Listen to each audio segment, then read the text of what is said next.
औज़ुबिल्लाहिमिनश्शैतानिर्रजीम बिस्मिल्लाहिर्रहमानिर्रहीम अस्सलामु अलैकुम रहमतुल्लाहि व बरकातुहू। Rizwan junior college and group of schools के एकेडमिक ईयर 2025-26 के तकरीबन रिज़ल्ट्स आज आ चुके हैं और अल्हम्दुलिल्लाह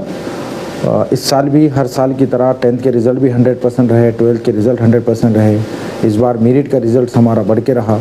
तकरीबन 6 बच्चे मेरिट में आए, हमारे 90 के अबव परसेंटेज रहा। हाईएस्ट हमारा परसेंटेज 93.60 रहा, उसके बाद सेकंड पे 93.40 रहा।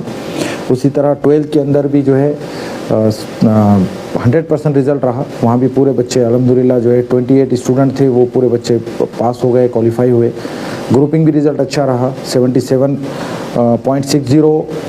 फर्स्ट पोजीशन रही वहाँ पर 12th के अंदर, और दूसरी 72.50 सेकंड पोजीशन पे रही अल्हम्दुलिल्लाह। उसके साथ साथ जो है 10th के अंदर तकरीबन 63 स्टूडेंट फर्स्ट क्लास में पास हुए और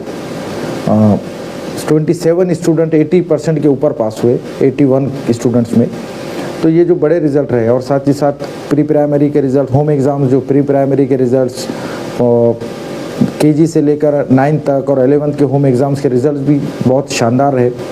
वहाँ पर जो है जिस अंदाज़ में हमने एग्ज़ाम्स लिए, जो लेवल पे हम लोग काम किए, वो तमाम चीज़ें,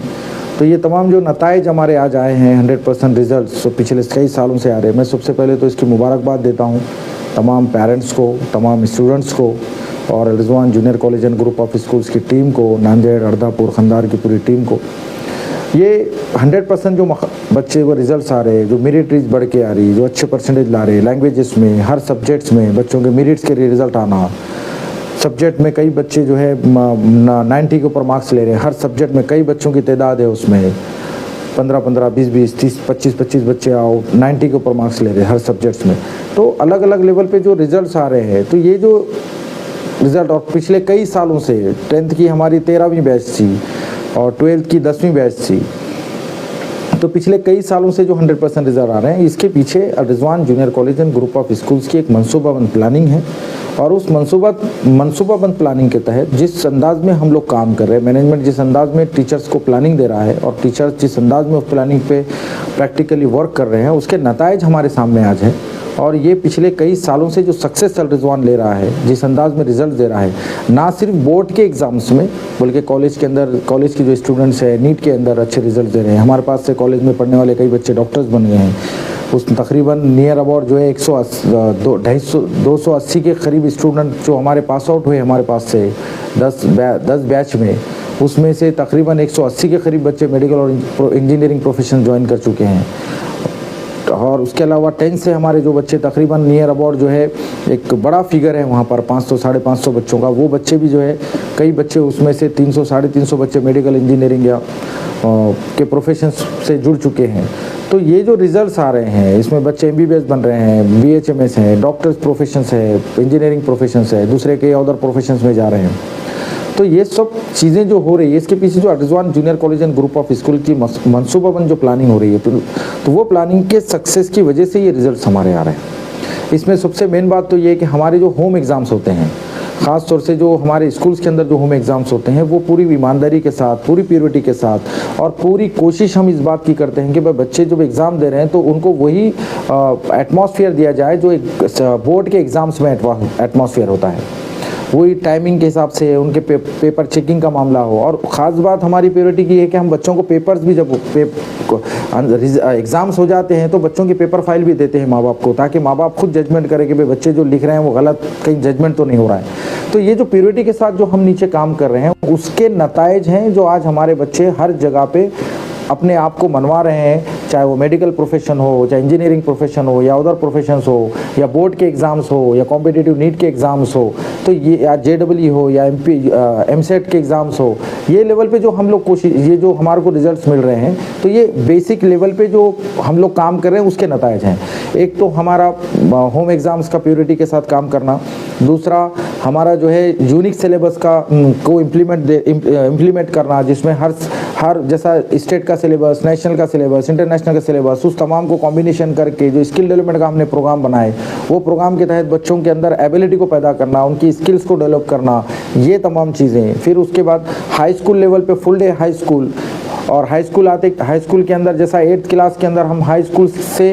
वहाँ पर बच्चों को जैसा साइंस सब्जेक्ट है उसको 3 जगह पे डिवाइड करना, फिजिक्स केमिस्ट्री बायो में अलग अलग टीचर्स के ज़रिए उनको वहाँ पर जो है अच्छे लेवल पे प्रिपरेशन करा के लेना। उसी के साथ साथ जो है अलजेब्रा ज्योमेट्री का प्रिपरेशन वहाँ पर अच्छे लेवल पे करा के लेना। और सोशल साइंस है, लैंग्वेज है, इंग्लिश है, मराठी है, हिंदी है। तो ये तमाम चीज़ें जो फुल डे एजुकेशन के सिस्टम के तहत, फिर ट्यूशन फ्री का माहौल, क्योंकि बच्चों को जब हम पढ़ा रहे हैं तो हमारे बच्चों को कहीं जाने की ज़रूरत नहीं है, क्योंकि ये बेसिक से इतने लेवल पे स्ट्रांग हो रहा है बोल के ये बच्चे हमारे आज रिजल्ट दे रहे हैं।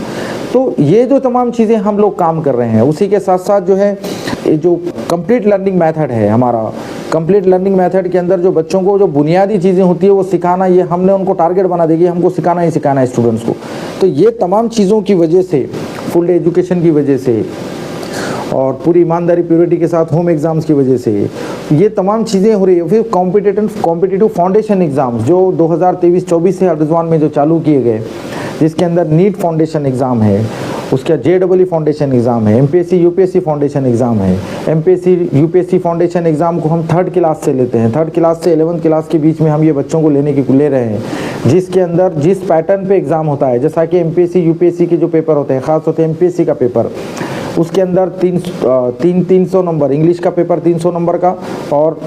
मराठी का पेपर 300 नंबर का, वो क्वालिफाई और डिसक्वालीफाई से रिलेटेड पेपर होता है, वो पेपर का बच्चों को लेना। उसके अलावा जनरल स्टडीज़ के 5 पेपर अलग अलग जो सब्जेक्ट से रिलेटेड होते हैं वो पेपर्स का लेना, एक एस्से का पेपर होता है वो पेपर का लेना, उसके अलावा जो है 2 ऑप्शंस पेपर होते हैं। तो ऐसा टोटली मिला के उनके जो पेपर्स के जो मार्क्स हो रहे हैं, लैंग्वेज के 300 मार्क्स को के वो 600 मार्क्स और इधर बाखिर के पूरे 1750 मार्क्स। तो इसको हम बच्चों के ज़रिए एक उनके क्लास के हिसाब से उनको उनके स्किल, उनके बेसिक स्किल्स को सामने रखते हुए उनके अंदर जो बदलाव लाने की हम जो कोशिश कर रहे हैं, जो एक नई उनको जो सोच पैदा करने की कोशिश कर रहे हैं, ताकि बच्चे आगे चल के सिर्फ डॉक्टर या इंजीनियर के अलावा भी उनके सामने तीसरे ऑप्शंस खुलने चाहिए। आप सेंट्रल गवर्नमेंट के क्लास 1 ऑफिसर बनो या क्लास 2 ऑफिसर बनने के लिए आपको UPSC का एग्ज़ाम देना है, आपको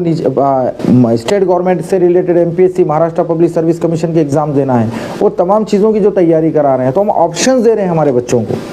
क्या ऑप्शंस है हमारे पास? डॉक्टर है, ठीक है, डॉक्टर के लिए भी तैयारी की जा रही है, कई बच्चे हमारे डॉक्टर्स बन रहे हैं। इंजीनियर के लिए भी तैयारी की जा रही है, कई बच्चे हमारे इंजीनियर्स बन रहे हैं। और उसके अलावा हमने जो 23-24 से जो MPSC UPSC फाउंडेशन एग्ज़ाम चालू किया, उसके ज़रिए भी हमारे को आगे चल के बहुत बड़े रिजल्ट्स मिलने वाले हैं। और ये रिजल्ट्स को जैसा ही हमने कॉम्पिटिटिव फाउंडेशन एग्ज़ाम चालू किए, हमने स्किल डेवलपमेंट का प्रोग्राम चालू किया, क्योंकि ये देखने में आता है कि बोर्ड के जो एग्ज़ाम्स होते हैं वो एग्ज़ाम्स का लेवल और कॉम्पिटिटिव एग्ज़ाम्स का लेवल दोनों में बहुत फ़र्क होता है। कॉम्पिटिटिव एग्ज़ाम्स वही बच्चा क्वालिफाई कर पाएगा, उसके अंदर स्कोरिंग कर पाएगा जिसके बच्चे की स्किल्स अच्छे हो, लैंग्वेज की स्किल्स अच्छी हो, इंग्लिश लैंग्वेज अच्छी हो।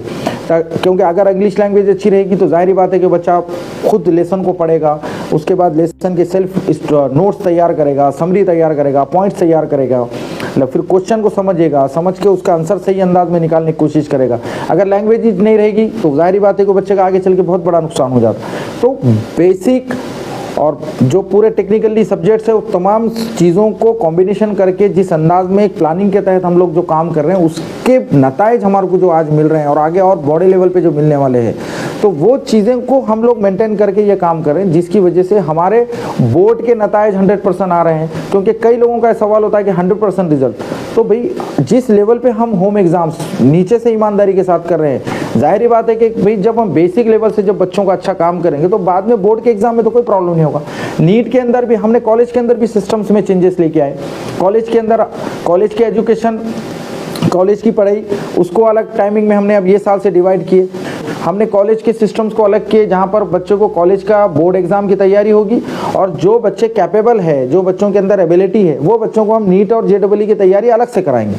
तो उसमें बच्चों को भी बर्डन नहीं आएगा और अपने जो है जो बच्चा जिस लेवल पे है उस हिसाब से हम बच्चे को भी तैयारी करा के लेंगे। ये हमने कॉलेज के अंदर एक नई प्लानिंग के तहत हमने काम किया। लास्ट टाइम पे हमने नीट के अंदर यही प्लानिंग को इम्प्लीमेंट किया था। हमने नीट में 2 ही बच्चों को तैयारी की, 2025 के अंदर 2 ही बच्चे थे हमारे एग्ज़ाम दिए, दोनों के दोनों बच्चे आज हमारे मेडिकल ऑफिसर बन रहे। तो ये जो प्लानिंग लेके हम काम कर रहे हैं, कम तादाद में जो बच्चे पढ़ सकते हैं, जिनके अंदर एबिलिटी है, जो हार्ड वर्क करने को तैयार है, जो मेहनत करने को तैयार है, वैसे बच्चों के कैटर के हिसाब से उनको अगर हम तैयारी कराएंगे तो जाहिर बात है आप एक बच्चों की जो है भीड़ जमा कर देंगे और ज़्यादा बच्चों को एडजस्टमेंट करेंगे, उसमें जो बच्चों का नुकसान हो रहा हो उसकी वजह से ना बच्चा डॉक्टर बन रहा, ना इंजीनियर बन रहा, ना कोई और फील्ड में जा रहा। तो ये तमाम चीज़ों को सामने रखते हुए एक सही मनसूबाबंदी के तहत हमने कॉलेज में भी अपने जो चेंजेस लेके आ गए। तो ये प्लानिंग जो हम लोग रिजवान करता है, उसका इम्प्लीमेंट जो हम करते हैं, उसके जो नताइज हमारे सामने आ रहे हैं वो बड़े लेवल पे आ रहे हैं और अल्लाह का एहसान है, अल्लाह का बहुत बड़ा करम है। फिर से मैं माँ बाप को मुबारकबाद दूंगा कि जो रिज़ल्ट्स आए हमारे केजी से लेके होम एग्ज़ाम्स के जो रिज़ल्ट रहे उस पर भी मैं स्टूडेंट्स को मुबारकबाद दूंगा, उनके पेरेंट्स को मुबारकबाद दूंगा, क्योंकि होम एग्ज़ाम्स के अंदर हमारे नीट फाउंडेशन एग्ज़ाम्स के अंदर भी बच्चों ने स्कोरिंग करे, जेडब्ल्यू फाउंडेशन के एग्ज़ाम के अंदर भी बच्चों ने स्कोरिंग करे, नीट फाउंडेशन के अंदर भी बच्चों ने अपने स्कोरिंग करे, उनको उन स्कोरिंग के हिसाब से उनको अवार्ड दिए गए। उनकी अवार्ड सेरेमनी रखी गई थी नांदेड़ में, 2 बार अवार्ड सेरेमनी के ज़रिए बच्चों को इनामात दिए गए, एक बार मदर्स प्रोग्राम के ज़रिए बच्चों को अवार्ड दिए गए और दूसरी बार जो है रिजल्ट्स के एकेडमिक फाइनल रिजल्ट के बाद अवार्ड दिए गए। उसी के साथ साथ अर्धापुर खंडार के बच्चों को भी अवार्ड दिए, उनको एकेडमिक लेवल पे अवार्ड दिए गए, क्योंकि वहाँ पर कॉम्पिटिटिव एग्जाम्स अभी हम नहीं ले रहे हैं क्योंकि वो छोटी क्लासेस हैं वहाँ पर। तो ये जो लेवल पे हम लोग जो काम कर रहे हैं और जो जिस लेवल पे, तो मैं मुबारकबाद देता हूँ उन तमाम स्टूडेंट्स को जो केजी से लेकर 11th क्लास के बच्चों ने जो एग्ज़ाम्स में अपने रिजल्ट्स हासिल किए हैं वो उनको, और साथ ही साथ 10th में जो बच्चों ने अपने जो है 100 रिजल्ट्स हासिल किए, जो अच्छे परसेंटेज हासिल किए, जो पास हो गए, उन तमाम स्टूडेंट्स को मुबारकबाद देता हूं, उनके पेरेंट्स को मुबारकबाद देता हूं। 12th के अंदर भी जितने बच्चों ने अच्छी एग्ज़ाम्स की तैयारी किए, अच्छे लेवल पर जो है उन्होंने जो मार्क्स हासिल किए, उनको भी मुबारकबाद देता हूँ। मेरे पूरे टीम को, Rizwan junior college and group of schools की पूरी टीम को मुबारकबाद देता हूँ। और जो 25-26 की जो एकेडमिक हमारा जो हमारी कारकर्दगी रही, वो कारकर्दगी के अंदर जिस अंदाज में हमने स्टूडेंट्स के ऊपर साल भर मेहनत करके उनको जो उनके अंदर जो एबिलिटी पैदा करने का काम किए, जो अच्छे नताइज देने का काम किए, जो अच्छे रिजल्ट देने का काम किए, डॉक्टर्स बनाने का काम किए, इंजीनियर्स बनाने का काम किए, ये तमाम एक्टिविटीज़, ये जो हमारा काम रहा, अल्हम्दुलिल्लाह मैं बिल्कुल जो है एक एज ए डायरेक्टर होने के नाते, Rizwan junior college and group of schools का एज ए डायरेक्टर होने के नाते मैं सबको मुबारकबाद देता हूँ और नेक ख्वाहिशात के साथ पूरे बच्चों को कि आगे इंशाल्लाह वो आपके और अच्छे, हम इससे ज़्यादा अच्छे नताइज लाने की कोशिश करेंगे। आने वाला एकेडमिक ईयर हमारा 26-27 के अंदर इंशाल्लाह हम और उससे अच्छे लेवल पे और ज़्यादा मेहनत करके और ज़्यादा हमारे बच्चों को डेवलप करके अच्छे नताइज लाने की कोशिश करेंगे और जो है एक अच्छे से अच्छा जो है हमारे स्टूडेंट्स को एक अच्छे शहरी बनाने का काम करेंगे, अच्छे प्रोफेशनलिस्ट बनाने का काम करेंगे, डॉक्टर्स, इंजीनियर्स या क्लास 1 ऑफिसर्स, क्लास 2 ऑफिसर्स बनाने के काम करेंगे। उसके लिए पूरी मेहनत करने का काम करेंगे। हमारी टीम तैयार है, हम वर्क करने के लिए, काम करने के लिए तैयार है और हमारे स्टूडेंट्स अच्छा पढ़ने के लिए तैयार है। तो जाहिर बात है कि आगे भी इंशाल्लाह हमारे नताइज बहुत अच्छे आएंगे। जो परंपरा हमारी जो कायम है पिछले 12 साल, 13वीं बैच की 10वीं की या 10 बैच हमारे 12th के, ये जो परंपरा, फिर हमारे जो नीट में बच्चे सेलेक्ट हो रहे हैं, एमसेट में जो बच्चे सेलेक्ट हो रहे हैं, जहाँ भी कॉम्पिटिटिव एग्जाम्स में हमारे बच्चे अच्छे परफॉर्मेंस दे रहे हैं, वो तमाम परफॉर्मेंस के साथ साथ आगे भी इंशाल्लाह हम उससे और अच्छा कोशिश करने की कोशिश करेंगे और पूरी कोशिश, पूरी ईमानदारी के साथ हमारे बच्चों को डेवलप करने के लिए हम जितनी हमसे मेहनत हो सकती है उससे ज़्यादा मेहनत करके हमारे बच्चों को आगे रिजवान में पढ़ने वाले, चाहे वो किसी भी कास्ट से बिलोंगिंग करते हों, हम उन तमाम स्टूडेंट्स को डेवलप करने की पूरी कोशिश करेंगे। और इंशाल्लाह अल्लाह से यही दुआ है कि अल्लाह ताला इस इदारे को जो है, इदारे में पढ़ने वाले तमाम तालिब इल्म को एक अच्छे प्रोफेशंस दे और उनको एक अच्छे शहरी बनाए और हमारे मुल्क को और हमारे समाज को आगे बढ़ाने का काम करें। आमीन।